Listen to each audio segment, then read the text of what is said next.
Est-ce que c'est une manière d'exfiltrer Richard Ferrand du gouvernement vers l'Assemblée de manière délicate?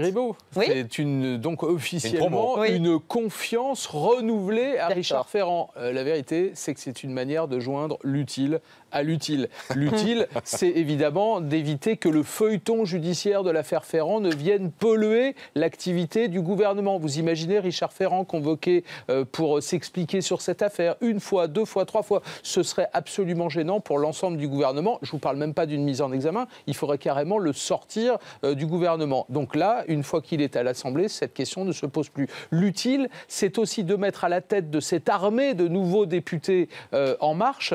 Ils sont 308, mais très peu connaissent l'Assemblée. Quelqu'un donc de solide, quelqu'un qui connaît le travail parlementaire, quelqu'un qui connaît En Marche. Il est la clé de voûte de la création de ce mouvement. Donc il les connaît bien. Il y a quelque chose qu'on ne dit pas, c'est que beaucoup des candidats En Marche réclamaient sa démission du gouvernement avant les législatives, de peur qu'elles viennent gêner leur propre élection à la législative. Donc leurs retrouvailles ne vont pas être aussi simples que ça. Alors à ce poste-là, c'est important parce que, vous avez compris, ils sont jeunes, il y a des ténors dans l'Assemblée, Le Pen, Mélenchon, beaucoup d'autres, et donc ça va bagarrer sérieusement dans l'hémicycle. Et puis aussi, c'est un petit message envoyé à un certain François Bayrou, parce que du coup, eh bien, c'est une façon de rejeter le MoDem sur le côté. Pourquoi ? Parce que Richard Ferrand, figurez-vous que c'est le meilleur ennemi de François Bayrou.